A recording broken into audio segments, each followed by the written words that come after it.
Hello, everybody, and welcome to another episode of Business Minds Coffee Chat. The goal of this show is to share insights, help to lift and inspire others, and deliver relevant, meaningful, and actionable content. Imagine for a moment that you've been invited to a networking event. It can be a nerve-wracking experience. I have butterflies already in my stomach just talking about it. You're not sure who to meet, how to approach someone, what you're going to say, and how to establish rapport. Well, get ready because our guest today can help with all of those.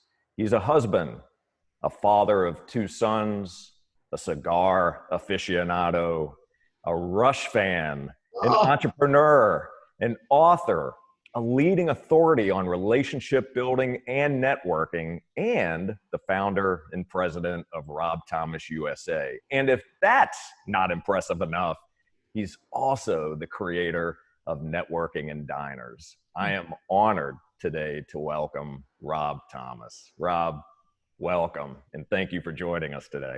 Thank you very much, Jay. It's an honor to be here.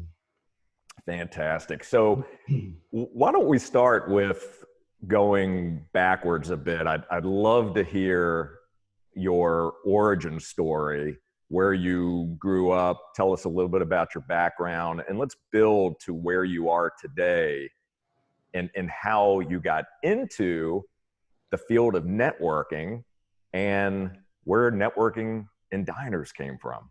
Sure. Well, so I won't, thank you very much for the intro, and thanks again for having me. I really appreciate it. I was raised in Fairfield, Connecticut.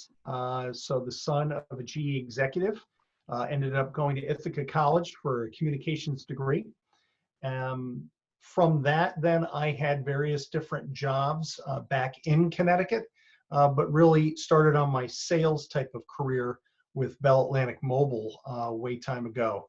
That led me into doing that type of sales, as well as insurance sales, records retention sales, but always was kind of not finding my fit. It wasn't until about 2008-ish that I joined the Greater New Haven Chamber of Commerce as a business development executive. My job was to literally network. I got paid to physically network, sign up new members for the chamber, take care of existing ones, and make connections and introductions. And it wasn't a job. It was not a job. I absolutely loved it. Couldn't get enough of it. And so career job, it was just part of who I was. A couple different interactions happened after that, and I took a couple of different sales jobs. And about 4.5, 5 years ago, got together with a friend of mine who was a coach for me back when I was at the chamber. And I asked him, and I sat down and we had a cigar and we talked about how in the world do I make this a business? And he said, it's pretty simple. I mean, you become a 1099 kind of consultant, the IRS standards, but then you go out and you literally take your knowledge and evangelize a piece of networking.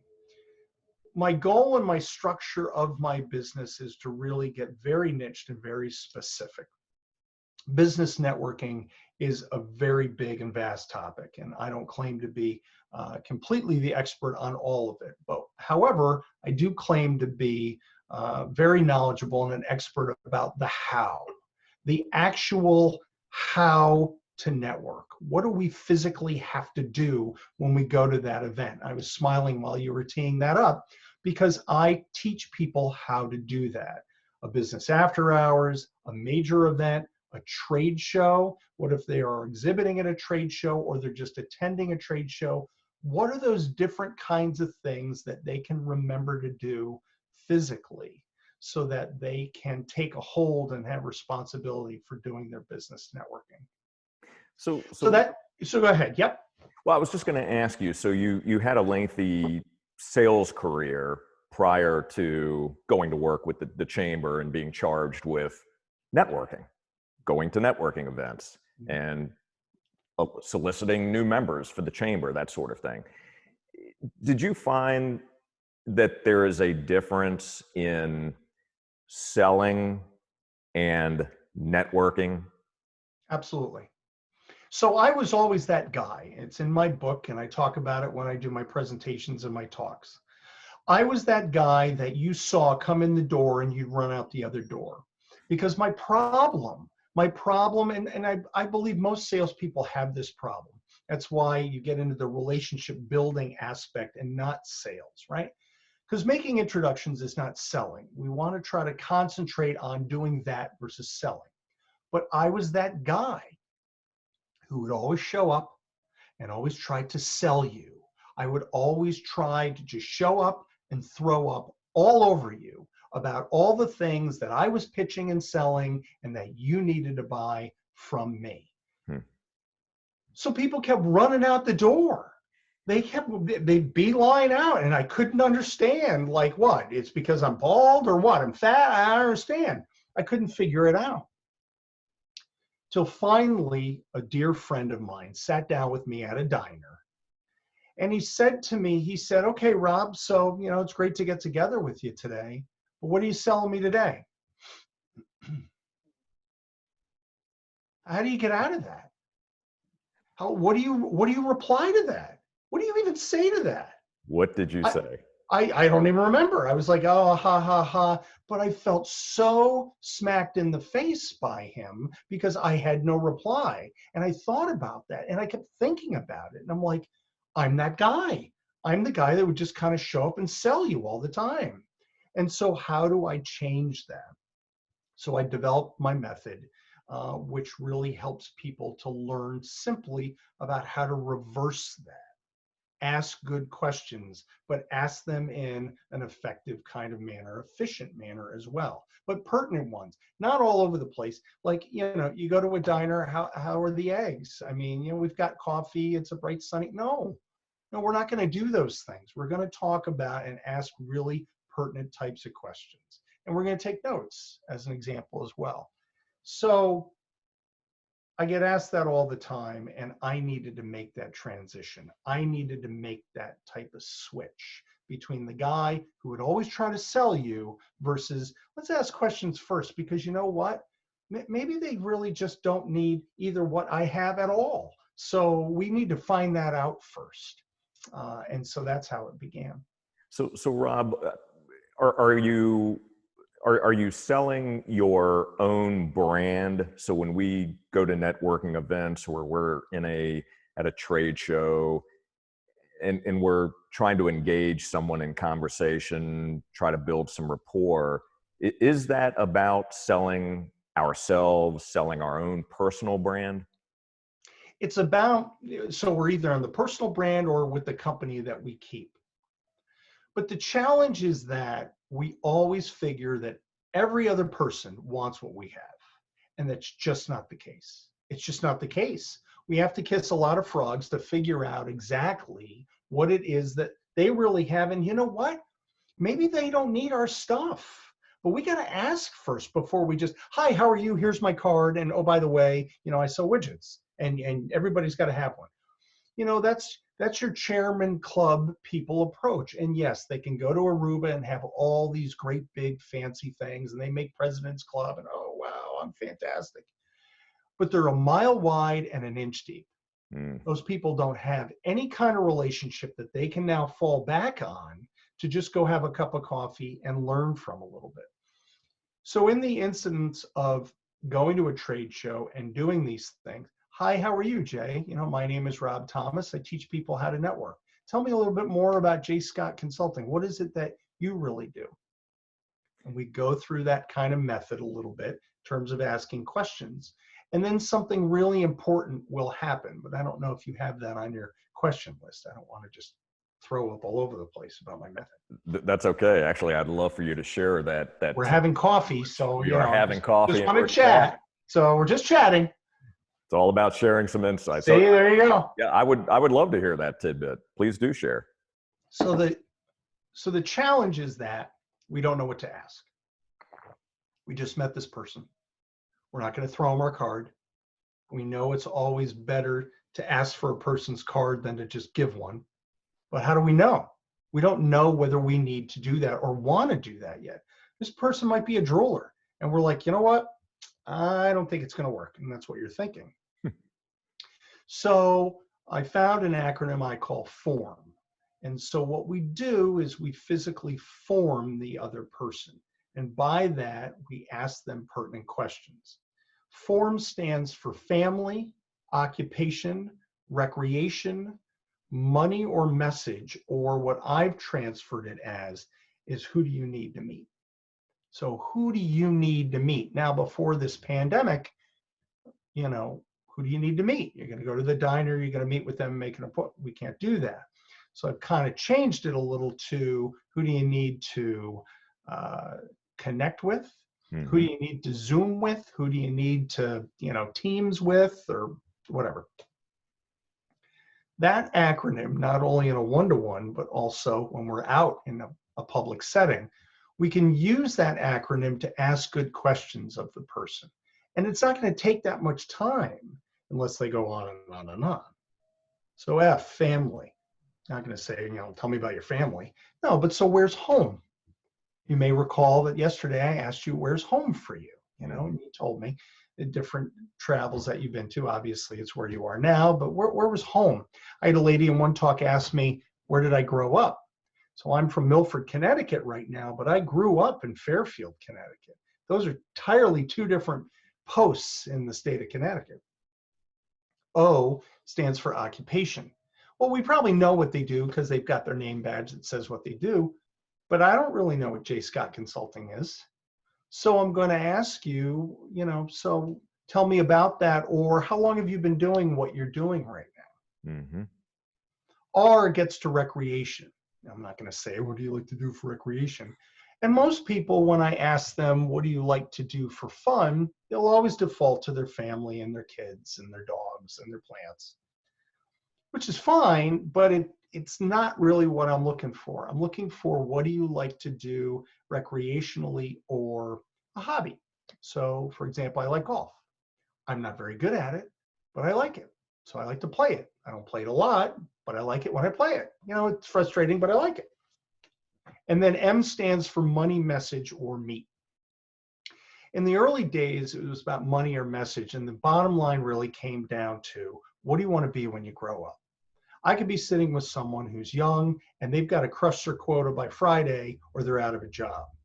Or I could be sitting with an older person and they'd be like, you know what, look, I got 5 more years. I'm looking at retirement and then I'm going to Flagler Beach. So I'm out. So we have to figure out on what kind of scale they're at. Through all these different questions, depending on the personality and the person, we're always looking for and hoping that they start asking questions about us. And I call that flip the organic switch. Organically, they want to know more about us. Now, again, granted, most of us, like I said, kiss a lot of frogs. So the person's just going to be talking and talking and talking. And that's probably not going to be a great connection. They'll probably hand us their card, here you go. Probably not a great fit. But for the people that we've asked these kind of pertinent, quick questions, and that switches, and they ask us about us, now we've got a game. Now we've got something to really use and go by. That's when we're going to ask for their card. And they start asking us about us. And then we start telling, that starts to law reciprocity, really, about establishing a relationship or a conversation versus just selling. Well, I love that. And I love the acronym. First of all, it is simple to remember, which is important. And it's also something that is applicable in any situation. Matter of fact, when the two of us had our conversation yesterday, you were clearly using FORM. Do what I can. So it's important that not only are you espousing it, but you also put it into practice on a regular basis. Right. So if we could for a moment, let's flip to where we are today in this situation with the pandemic. And so much of what you do, and certainly so much of what I do, is face-to-face engagement. We're actually in someone's office, we're coaching someone, we're at a diner, whatever that place happens to be. How has this impacted your business? What types of things are you doing differently today that you weren't doing before? You had already alluded to technology, but walk me through that a bit. My standard day before the pandemic was at the most 3 one-to-one meetings a day. Typically, they always happen in diners. So I have to be careful about what I eat, though I drink a lot of coffee. But going to 3 diners a day can be a struggle and a challenge. However, the most I would ever do would be a breakfast, lunch, or a coffee meeting. So that's 3 meetings a day times 5 days a week. Not only can you get kind of fat from that and watch your diet, but at the same time, could get expensive, can get a little expensive. The irony of this whole thing is that I average now 5 to 7 Zoom calls a day. They're half an hour to an hour each. I am exhausted. I'm not buying a lot of breakfast, lunches, or coffees. I just have my own. And I'm performing the same tasks that I would on the one-to-one, asking a person about a couple tidbits about their LinkedIn profile, followed by form. And that typically takes an hour with some give and take if there's an organic switch. Mm-hmm.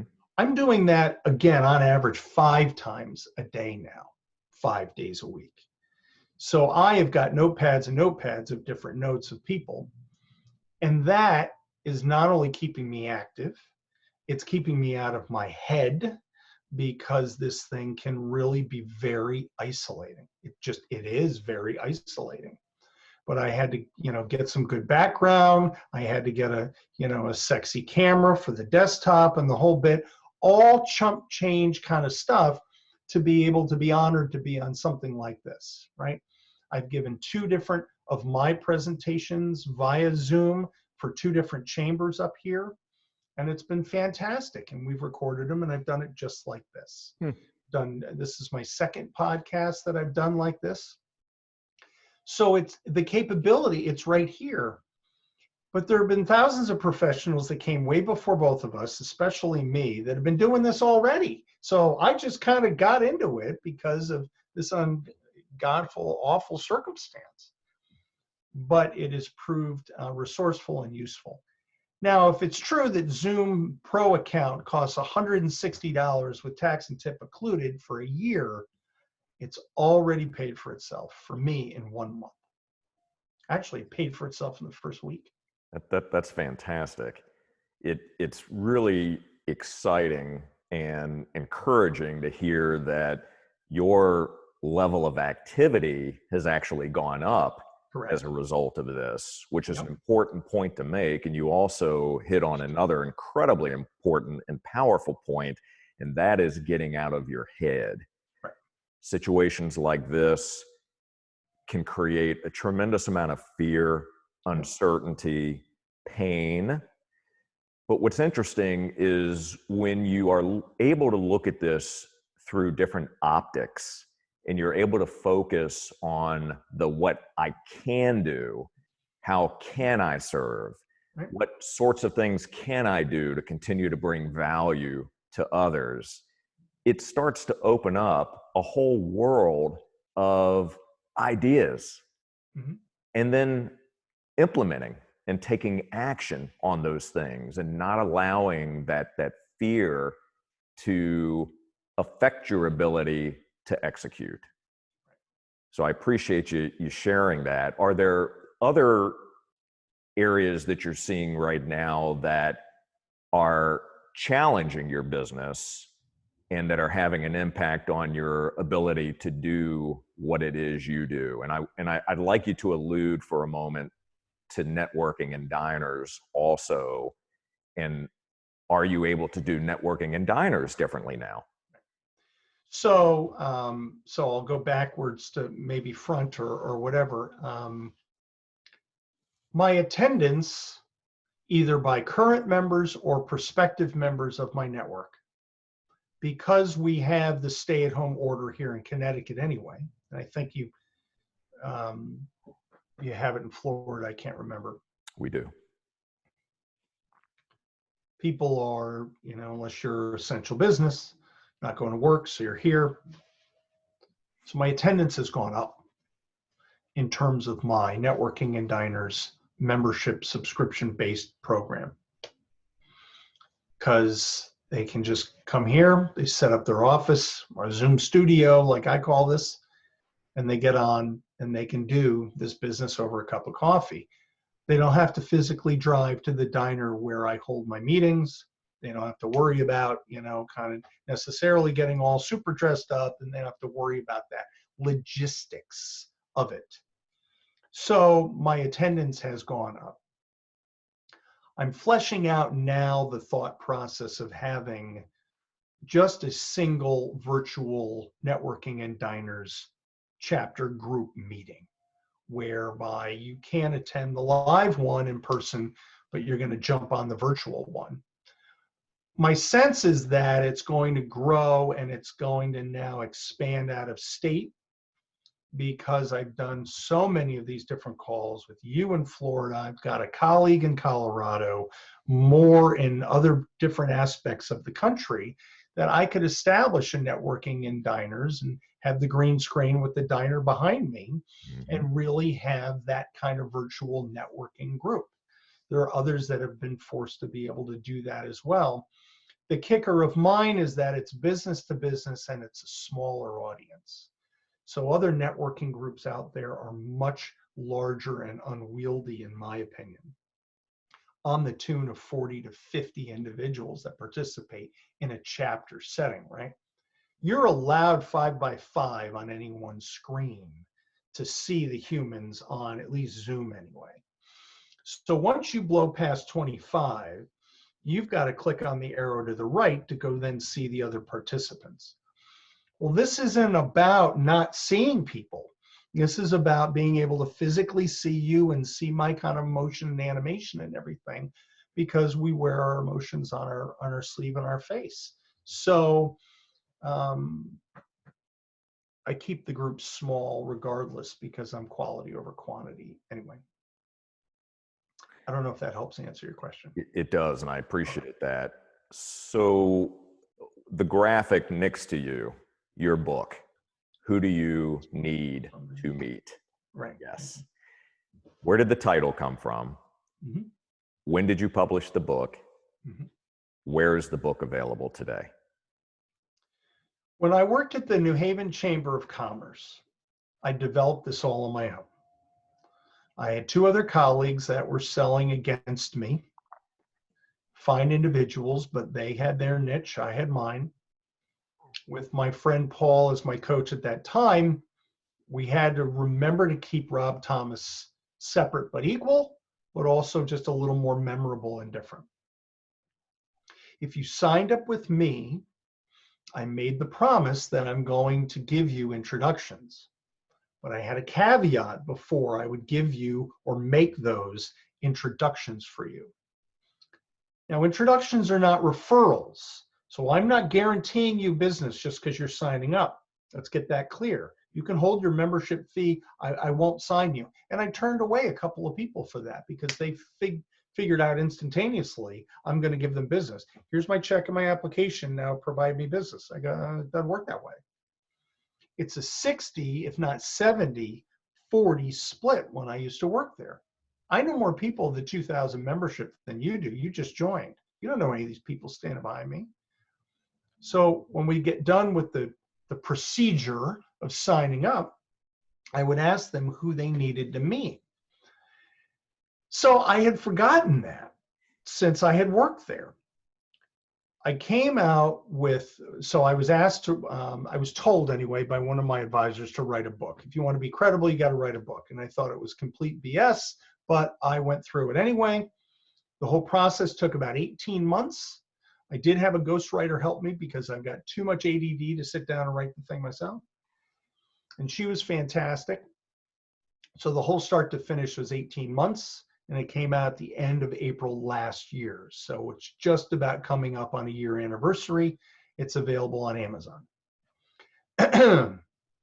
But all the titles that I asked my advisors for my book were, Networking Not for Dummies, or Networking Isn't Sales. And I had about 20 that I culled down.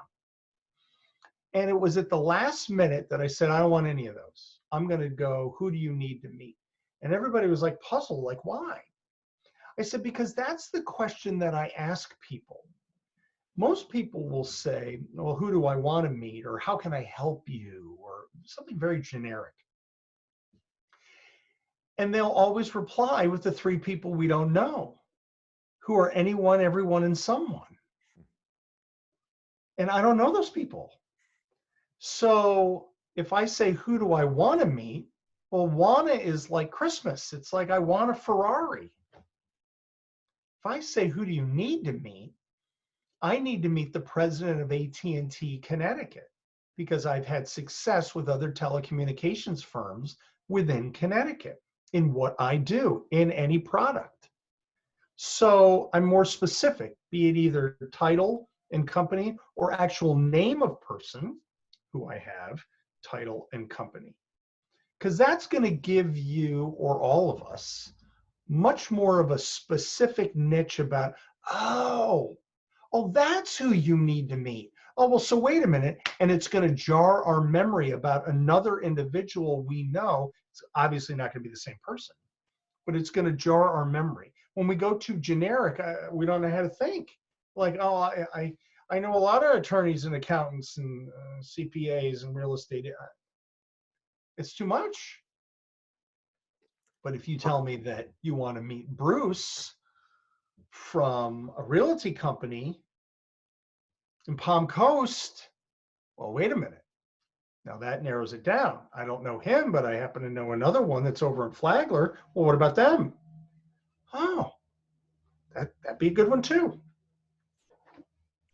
Perfect title. I love it. It is so poignant. I was shocked that I actually came up with it, and the people that created the graphics, from Peralta Design, or all the other people that helped me, Tanya did the ghostwriting, all the other resources I had, they were like, okay, Rob's got the hat, so whatever, he can do whatever he wants, but I don't know. And that's where I like it. So what does the future state of Rob Thomas USA look like? So, I was all proud as a peacock when I started this business. It actually started out at Rob Thomas CT. It transformed into USA because I got a couple out-of-state clients. And that has really become more of my kind of like power engine. So I don't use the USA as much, because about a year ago, I had family and friends come up to me, now that it started to create itself on social, asking me when they could network in a diner with me. They didn't ask me when we could Rob Thomas USA, or when can we Rob Thomas method together. They didn't ask me that. They asked me to network in a diner with them. So that's become more of an active product than the other two. But be that as it may, it's kind of like my alphabet to Google. It's the umbrella corporation versus the other ones. My method really gets into the individual or small group coaching, consulting, or also goes in conjunction with the book and my speaking talks. I think in the next 3 years, and I don't want to go out any farther than that, I really would like to get my speaking aspect and career positioning up. I never thought a year ago I was going to enjoy speaking to groups as much as I do, and I really actually like it. I didn't think that was going to be the case. So hopefully in the next couple of years, I will be not only a professional member of NSA, which is the National Speakers Association, but also work on getting my certified speaking certificate, which is really cool. That's like being an Eagle Scout and speaking kind of thing. Very cool. Networking in diners is the recurring revenue model, because we've all got to have one, and I didn't understand how to create one. So that's going to be a business to business referral group that's going to happen both locally, and I envision hopefully now virtually, maybe a chapter or two or more that can happen with all sorts of individuals. And the possibilities for that are just almost too big for my little head, or big head, because if I have you as part of a networking and diners group and you're in Florida, well, you're not going to really ask me necessarily for a business in Connecticut unless you get on a plane and jump there. But you might ask me for more of a global type of company. Do we have a contact there? Well, so now that's something that we can help each other with. But here we are, we'll have a virtual chapter together. Well, count me in, Rob. I believe that where we are today is going to certainly open many doors for you to look at expanding the bandwidth on your offering. And for my audience, for anyone that is listening, please make a point to reach out to Rob. I mean, what a great resource we have. There's so many opportunities that we have for engaging others, for networking. And the reality is when we look at ourselves in the mirror, we can all use some help.